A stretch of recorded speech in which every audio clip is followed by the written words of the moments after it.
No joo, tässä tutorialipoikasta ajattelin SketchUp-pultilla lähdetään luomaan vaikka M10 pultti.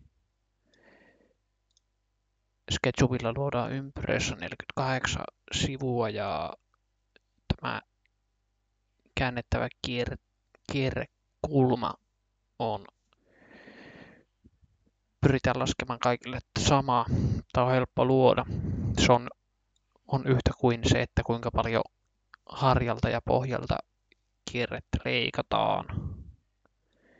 Kierteen nousut joka koolle ja semmoinen kymmenys nimellisalakasiasta joko pienempi tai isompi, että saadaan vähän toleranssia. Ja SketchUpille pitää syöttää säde, niin se pitää niin kuin mennä 2 desimaalin tarkkuudella jakotasan, että se onnistuu sillä piirtää, että tulee se pultti oikean näköisenä pihalle. Lähdetäänpä tuosta luomaan uusi. Tuo voidaan ottaa pois heti. Tarkistetaan, että piirretään metreissä. Nämä SketchUp silloin toimii paljon paremmin. Eli lähdetään miettimään tuo sisähalkasia ensin tuohon. Me halutaan tietää, että kun meillä on 9.9 ulkohalkasia, niin voidaan punaiselle akselille piirtää 9.9 pitää pistää pisteellä. Sitten voidaan siniselle akselille ylänolille lukita, piirretään 10 ylöspäin.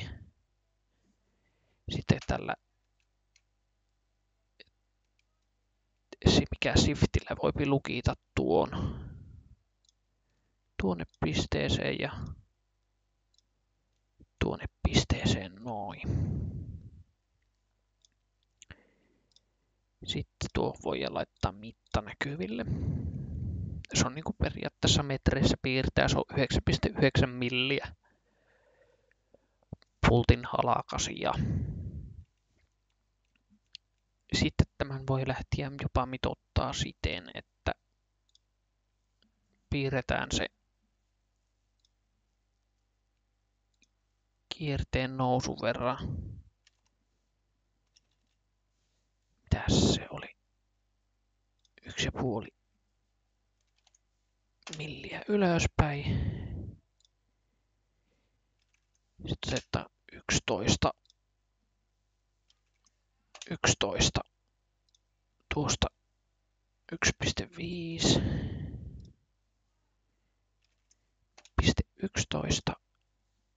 11. Ja voimme siihen ottaa vielä yksi apuviiva.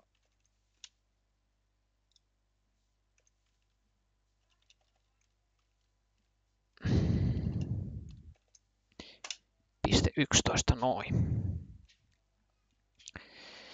Siinä on meillä vähän apuviivoja.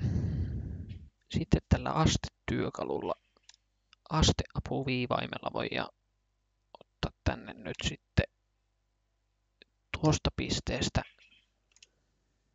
30 astetta ja tuosta pisteestä 30 ja 30 ja 30 ja 30 ja 30. Eli nyt sitten tässä on periaatteessa tänne voisi tehdä tänne vastapuolelle myös nuo asteluut, käännellä tänne apuviivat. Eli pultissa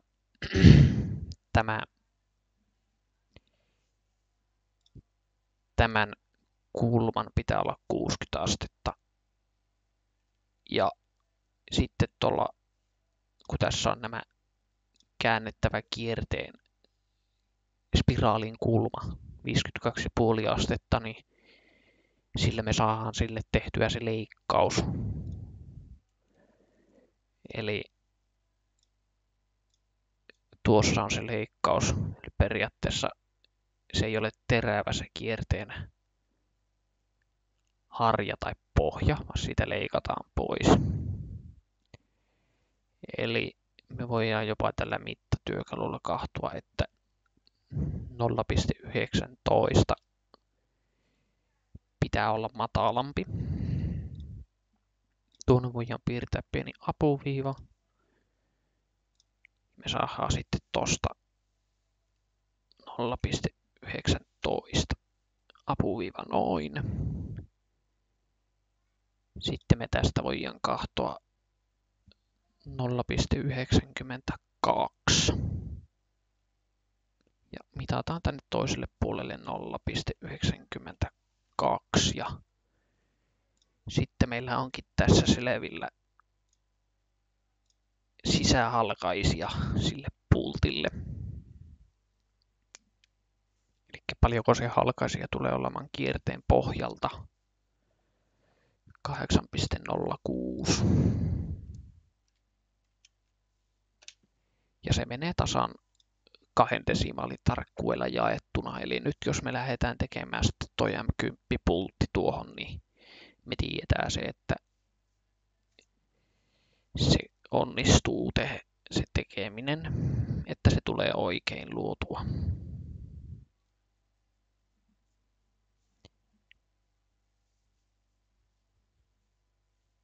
Ja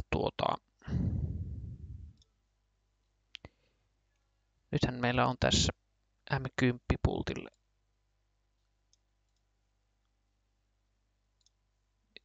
tärkeimmät mitat tässä näkyvillä. Eli voidaan poistaa tuosta kaikkia. Sitten lähdetään syöttämään täältä asioita. Ympyrätyökalu ihan ensimmäisenä ja tuolla alanurkassa näkyy sides eli sivuja 48 enteriä. Ja lähdetään luomaan. Se voi luoda vihreälle, punaiselle akselille. Mä tykkään tehdä sen punaiselle akselille ja lähdetäänpä syöttää sinne tuo ulkohalkaisia säde eli 4,95 ympyrä. Triple-klikataan tai voi valita kaikki ja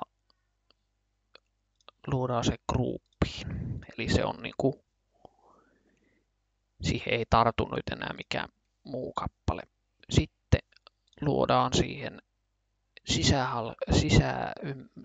tuohon toiseen ympyrän päälle toinen ympyrä. Sille annetaan 4,03 radius eli säde. Tripla-klikataan, tehdään gruppi, eli nämä 2 gruppia, ne on piirretty niin kuin päällekkäin, mutta kun ne on omia gruppeja, ne ei tartu silloin toisiinsa kiinni. Sitten periaatteessa me ei täältä enää nyt justiin tarvita mitään mittoja, joo ei.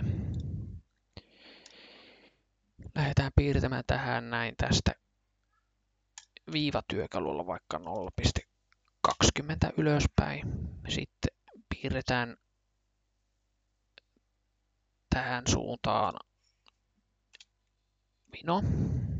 vino-viiva takaisin. Otetaan tuosta tuo viiva pois. Ja nyt me voidaan niin katsoa, että me piirrettiin yhden segmentin suuntaisesti, kun jos katsotaan tätä ympyrää läheltä, niin tämä on 48 sivua tässä. Niin yhden sivun suuntaisesti piirrettiin ylöspäin vinoviiva. Valitaan se siniseksi ja pyöritystyökalulla keskipisteestä tuohon ja lähdetään sitä kääntämään kontrollia painasee, niin se luo kopion. Kopioidaan tuohon pisteeseen ja kirjoitetaan 47. Eli se luo tähän 47 kopiota, se kopioi sen tuolta keskipisteestä tarkasti tähän joka segmentin päälle suuntaisesti ton viivan. Sitten täältä mennään vähän sivusta ottamaan kiinni ja valitaan nämä kaikki justiin piirretyt viivat, mutta tarkkana, ettei sitten valie näitä ympyröitä, pelkästään nuo viivat valitaan. Siirtotyökalu. Taas painostetaan kontrollia ja saadaan tuo pikkuinen plusmerkki tohon, eli kopio tuosta kiinni. Ja voi ylänuolella lukita, tai se nousee kyllä tohon, ja tossa on tämä endpoint, eli kopioidaan tuohon. Ja nyt huomataan taas, meillä on tuo kopio edelleen valittuna, kirjoitetaan siihen vaikka 60 kertaa. Se kopioi nuo kaikki viivat 60 kertaa ylöspäin ja se luo siihen niin kuin spiraalin. Valitaan täältä yksi spiraaliviiva valituksi ja laitetaan se gruppiin. Ja sitten kun se on gruppina, se voidaan piilottaa. Se yksi viiva siitä. Sitten me poistetaan kaikki ylimääräiset viivat tästä. Jätetään edelleen nuo ympyrät tuohon, että niitä ei saa liikuttaa tuosta keskipisteestä, vaan poistetaan tuosta ylimääräiset viivat. Sitten täältä silmälasien alta unhide kaikki piilossa olevat otetaan näkyville. Voidaan valita toi pelkkä viivagruppi. Vähän helpompi käsitellä, kun skaalataan sitä pienemmäksi. Mennään sinne viivagroupin sisälle tuplaklikkaamalla. Spiraalin loppupisteestä viiva ylöspäin, että se on sinisellä akselilla piirretty ylöspäin siitä. Sitten Eskilä voi tuon peruuttaa, ettei piirretä enempää. Poistetaan tuosta tuo viiva. Triplaklikkaamalla tai maalaamalla valitaan ja poistetaan. Uudelleen tuo viivagruppi valituksi ja skaalaamalla voi nykäistä vaikka alaspäin tai ylöspäin, ei ole merkitystä. Mutta me halutaan skaalata tästä 1,50 metriä. Täällä on varmaan pieni m, eli metriä korkea. Enteriä. Voidaan antaa tuohon skaalaustyökalulle myös yksikkö, jos halutaan skaalata jonkun tietyn korkuinen kappale. Eli tässä nyt on spiraali, joka menee yhden kierroksen ja se on 1,5 millimetriä. Jos metrit muunnetaan, niin millimetriä se kierros nousee.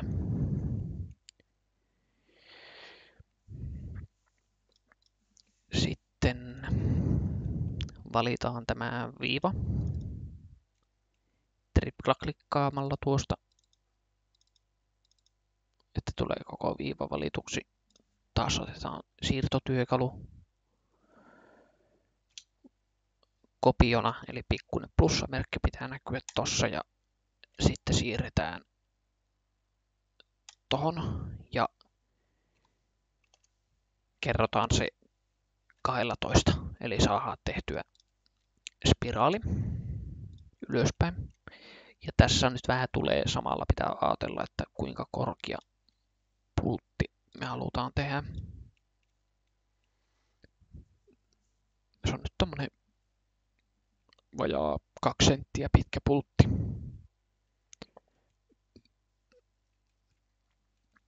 Noin, siinä meillä on spiraali siinä ympärillä. Ja se on omana gruppina. Tuolla alla on ympyrä omana gruppina ja tuo omana gruppina. No nyt sitten tulee se asteluku 52,5 ja sitten 180 astetta, eli tätä spiraalia käännetään keskipisteestä kopiona 52,5.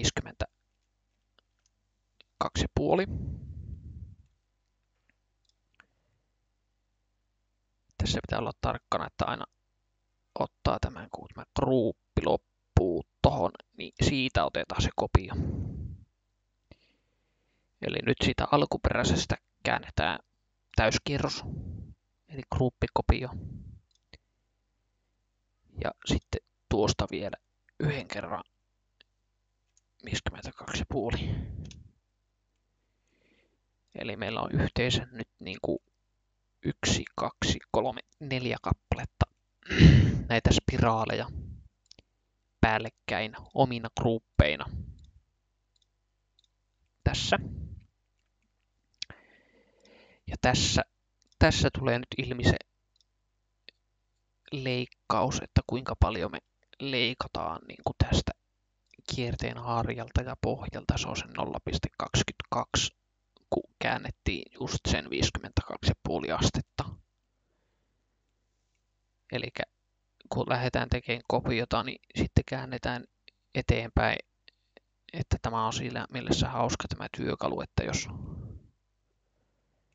valitaan vaikka tämä gruppi ja sitten mä otan keskipisteestä kopion ja käännän tänne päin 52,5, niin se luo siihen suuntaan sen kopion. Mutta me ei sitä haluta tehdä, että se on siitä nollapiste, mistä lähdetään ja sitten käännetään eteenpäin. Eli myötäpäivän, kun pyörittää nuo spiraalit tuohon kopioksi, niin tulee oikein. Noin. Siinä meillä on 4 kappaletta spiraaleja.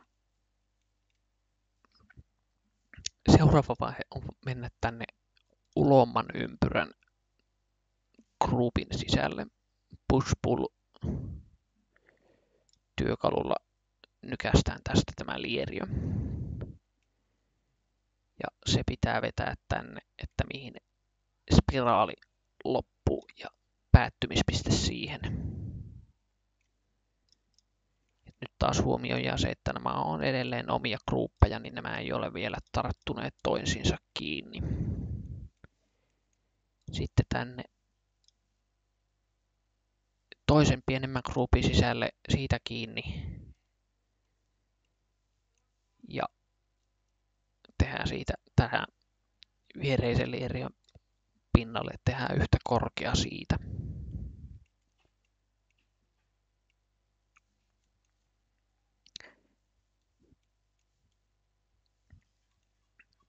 Sitten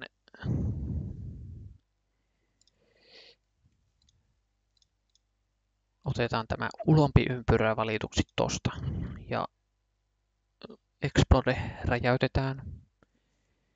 Sitten me valitaan tästä 2 ylintä. Kontrollilla voi valita, tai sitten tabilla voi ottaa pois valinnan. Valitaan nämä 2 gruppia ja nekin räjäytetään. Ja nyt voi klikata tuohon viereen. Eli nyt nämä on yhdistynyt toisiinsa nämä. Ne ei ole enää irrallisia, vaan ne on yhtä puuta. Että jos mä ottaisin tosta kiinni vaikka noin, niin sehän venyy tässä. Liikkuu suuntaan jos toiseen. Eli ne on yhdisty toisiinsa. Sitten täällä on vielä meillä 2 gruppia, valitaan ne. Ja räjäytetään ne. Mutta nyt ei painetakaan sivuun hiire vasemmalla klikillä. Valitaan skaalaustyökalu. Ja nyt täällä sisällä on meillä apuna tämä gruppi.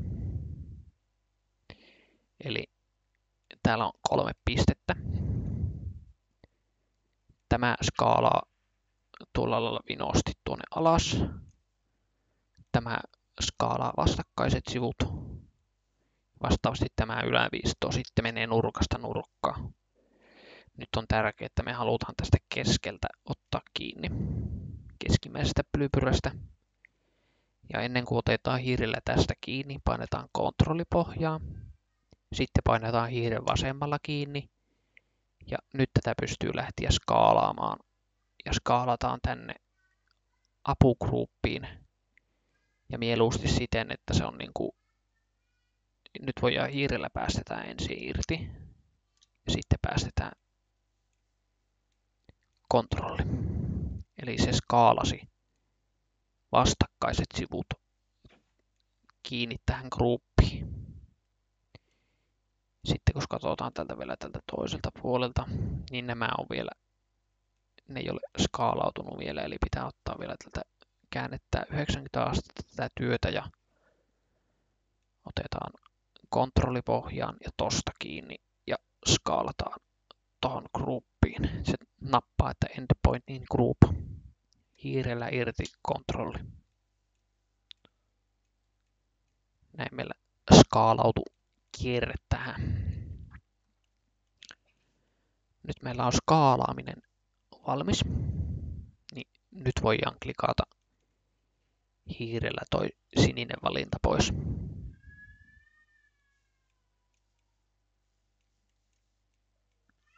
Ja sitten jäljellä on vielä, että pitää luoda tähän pulttiin kanta.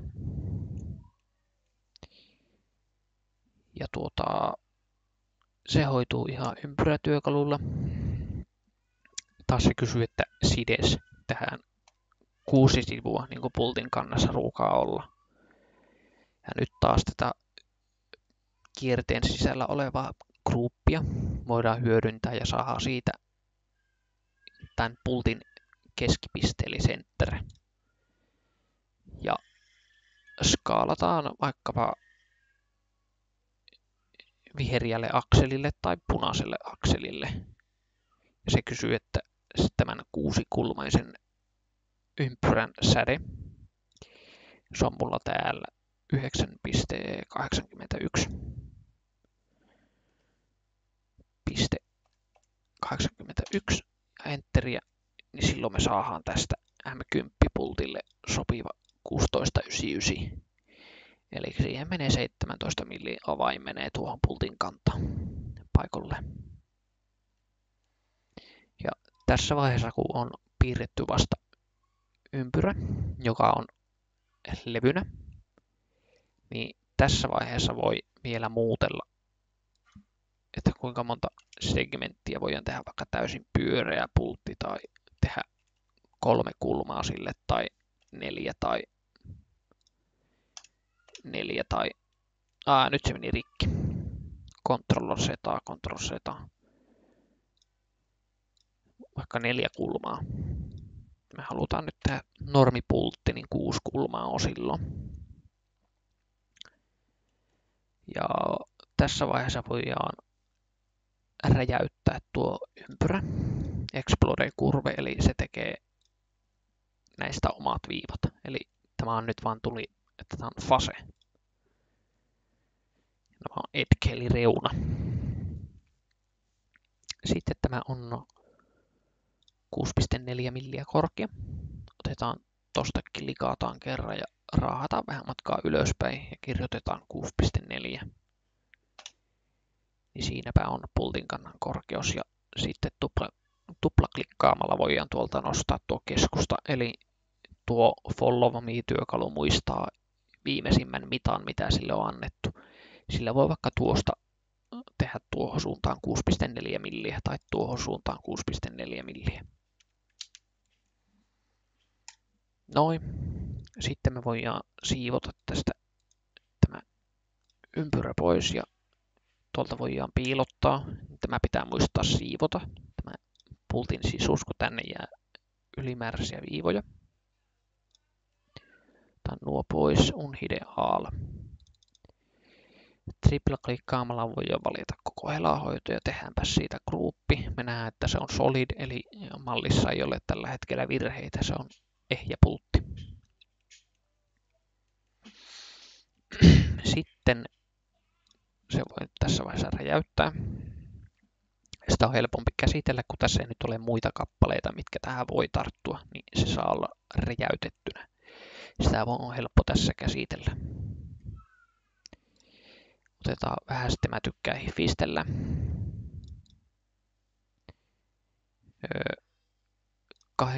Kahden pisteen kaari. Tehdäänpäs tähän tuota keskipisteestä keskipisteeseen täyskierros.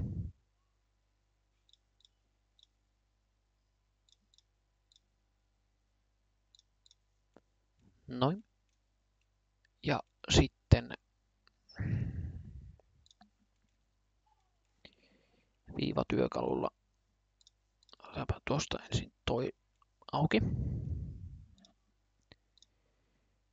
Tuohon on 1,31 alaspäin 1,31 sitten noin, eli tehdään tänne sisälle 4. Sitten mä tykkään vetää nurkasta nurkkaan viivan. Poistetaan ylimääräiset tosta noin. Ja nyt me halutaan toi kolmio, eli valitaan toi päällinen, että se seuraa, menee ympäri, eli follow me työkalu. Valitaan toi päällinen, follow me ja valitaan tuo pinta, että me halutaan, että se ajaa ympäri ton.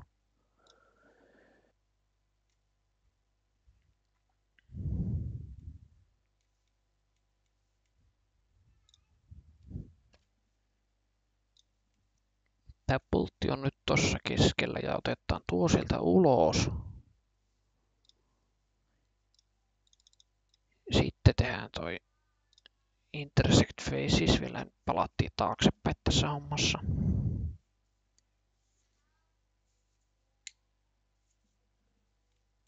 Ja sitten siivotaan täältä ylimääräiset asiat pois.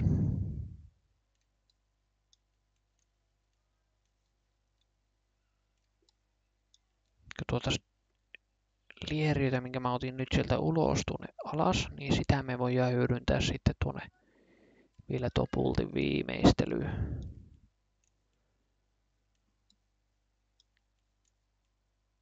Noin, sieltä on otettu sitten vielä nämä.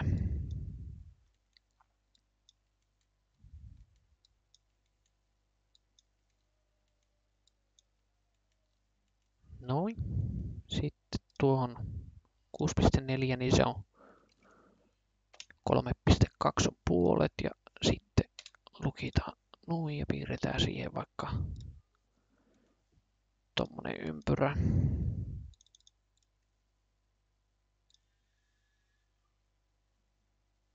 Intersect faces model.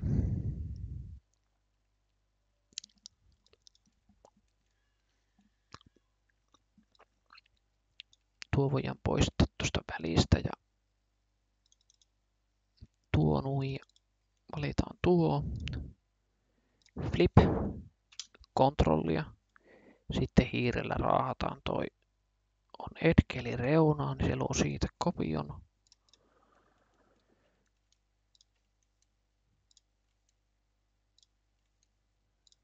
Nuo voi ottaa pois. Nuo viivat. Sitten täällä sisällä on vielä, että tämä on yhtenäinen, eli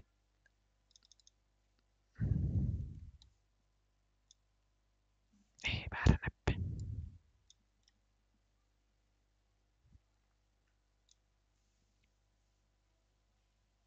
Eli intersect faces with selection, eli valinnasta. Saadaan noin siivottua tuo. Se on solid group, eli ei ole virheitä sisällä.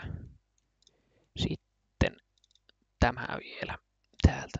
Voidaan nyt ensi töiksi vähän litistää sitä. Sitten siirretään tosta sitä vähän lähemmäksi. Voi ottaa siitä hattu pois. Sitten voidaan tämän radiusta säätää vaikka 12, 8 milliä. Tuota voidaan tiputtaa vaikka 3 milliä. Vaikka 7. Noin. Sitten tullaan sieltä ulos ja siirretään tämä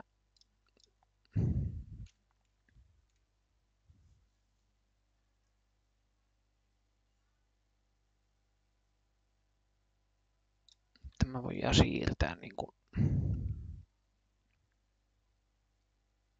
näin.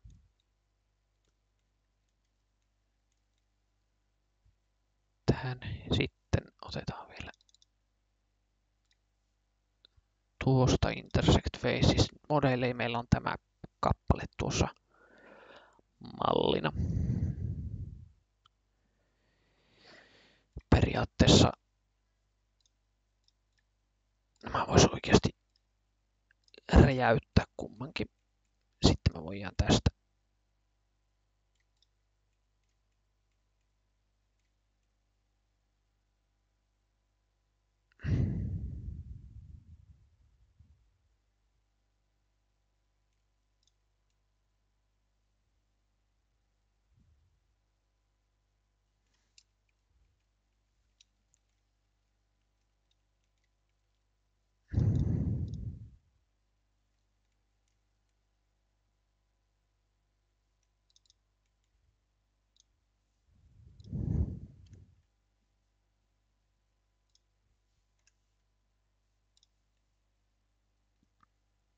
kuuteen milliin.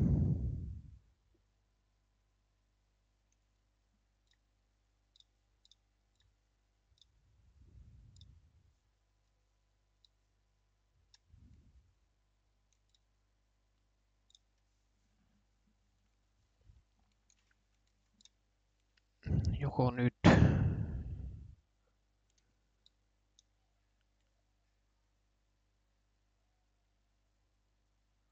voidaan tällä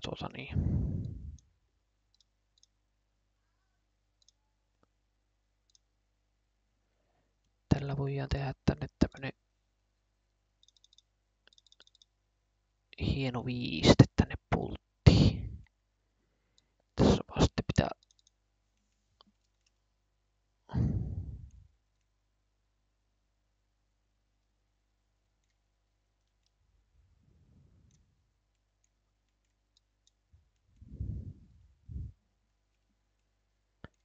vaan vähän sitten manuaalisesti vielä siivota tätä ylimääräisiä viivoja täältä pois. Kahtuu, että nämä on niinku tuo lähtee tuosta ja tuo viiva lähtee noin. Tuo on vielä kiinni tältä toisesta päästä jossakin.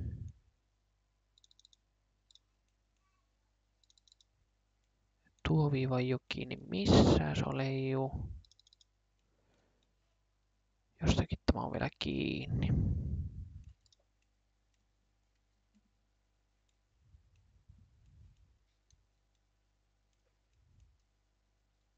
Se on tästä alemmasta viivasta.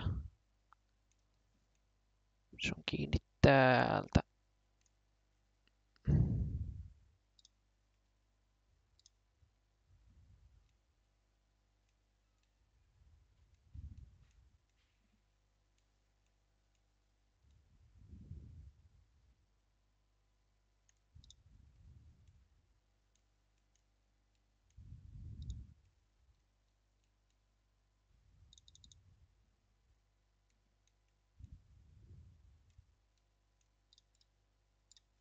Sitten tuo pitää vissiin vielä poistaa tuolta sisältä.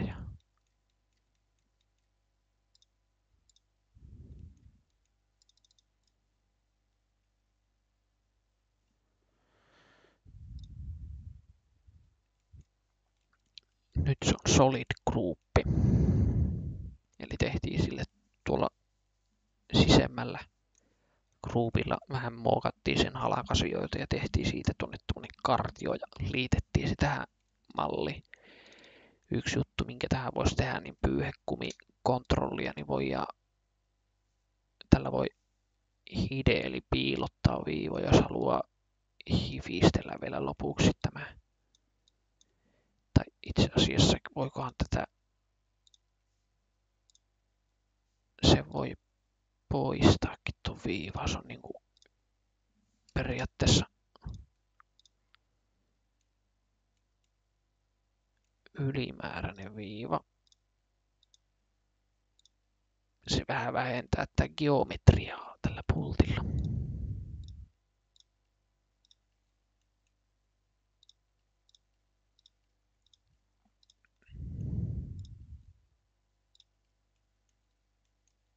Eli periaatteessa jopa niin, että hide ja sitten valitaan se viiva, poistetaan unhideaalla. Eli noin saatiin sieltä näppärästi toi.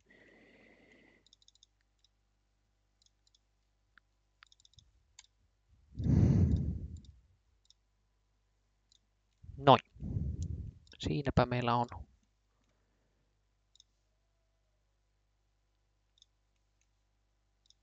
Siirretäänpä se tohon noin. Se kannattaa laittaa tuohon SketchUpin tuohon nurkkapiste tuohon noin. Ja sitten kun tää vielä muistaa, me ollaan metreissä, niin sitten vielä pitää muistaa lopuksi, että saadaan siitä reaali kokoinen 0,001 kokoinen pienempi.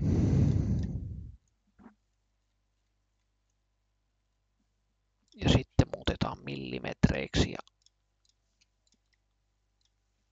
räjäytetään, tallennetaan.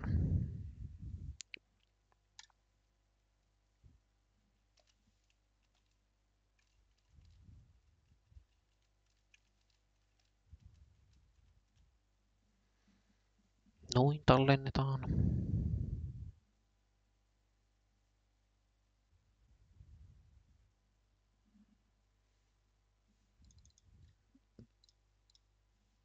Sitten se voi vielä laittaa groupiin lopuksi, kun on työ valmis.